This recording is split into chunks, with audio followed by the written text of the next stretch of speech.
سید جزائری اپنی کتاب انوار نعمانیہ میں لکھتے ہیں، ایک بادشاہ اپنے خدمتگاروں اور سپاہیوں کے ساتھ سامانی سفر تیار کر کے ایک روز شکار پر گیا۔ جب وہ پہاڑ کے دامن میں دوپہر کا کھانا کھانے دسترخوان پر بیٹھا تو ایک شاہین نے اچانک آ کر اس کے سامنے سے بنے ہوئے مرغ کو پلک جھپکتے ہی اٹھا لیا اور تیزی سے اڑتا ہوا چلا گیا۔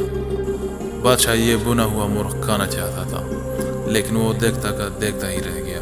اس نے فوراً ہی اپنے سپاہیوں کو حکم دیا کہ گھوڑوں پر سوار ہو کر شاہین کا پیچھا کرے اور مرغ واپس لے کر آئے۔ فوراً ہی لشکر روانہ ہو گیا، یہاں تک کہ شاہین کا تعاقب کرتا ہوا پہاڑ کے دامن میں جا پہنچا، اور اس کے بعد جب سپاہیوں نے دیکھا کہ شاہین پہاڑ کی دوسری جانب جا چکا ہے تو فوراً ہی یہ سپاہی گھوڑوں سے اتر گئے اور پہاڑ کی بلندی پر جا پہنچے۔ پہاڑ کی دوسری جانب پہنچنے کے بعد انہوں نے بڑا عجیب و غریب منظر دیکھا۔ ان کے سامنے ایک شخص تھا جس کے ہاتھ اور پاؤں بندھے ہوئے تھے اور وہ زمین پر پڑا ہوا تھا، اور بنا ہوا مرغ دسترخوان سے اٹھا کر لانے والے شاہین بڑے مزے سے اس شخص کی مہمان نوازی کر رہا تھا۔ وہ پرندہ اپنی چونچ سے گوشت نوچ کر اس شخص کے منہ میں ڈال رہا تھا، اور اس کے بعد وہ اڑا اور کہیں سے اپنی چونچ میں پانی بھر کر لایا۔ پھر اس نے یہ پانی بھی اس شخص کو پلا دیا۔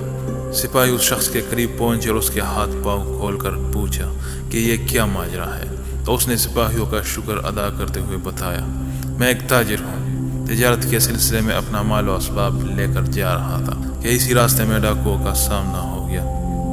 وہ میرا مال و اسباب لوٹ کر لے گئے۔ وہ چاہتے تھے کہ مجھے قتل کر دے، لیکن میں نے ان سے التجا کی کہ وہ مجھے جان سے نہ مارے۔ وہ کہنے لگے، ہمیں اس بات کا ڈر ہے کہ تم کسی طرح آبادی تک پہنچ نہ جاؤ۔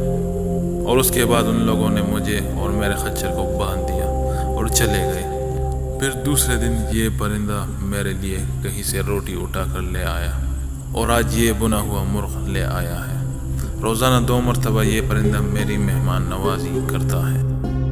لکھا ہے کہ بادشاہ کو جب اس بات کا علم ہوا تو اس کی زندگی میں انقلاب آ گیا۔ وہ کہنے لگا، افسوس ہے ہم پر کہ ہم ایسے خدا کی خدائی سے غافل رہے جو اس انداز سے اپنے بندوں کو رزق فراہم کرتا ہے اور اپنا نظام چلاتا ہے۔ یہ کہہ کر بادشاہ نے اپنی حکومت سے کنارہ کشی اختیار کر لی اور اپنے زمانے کا عابد و زاہد شخص بن گیا۔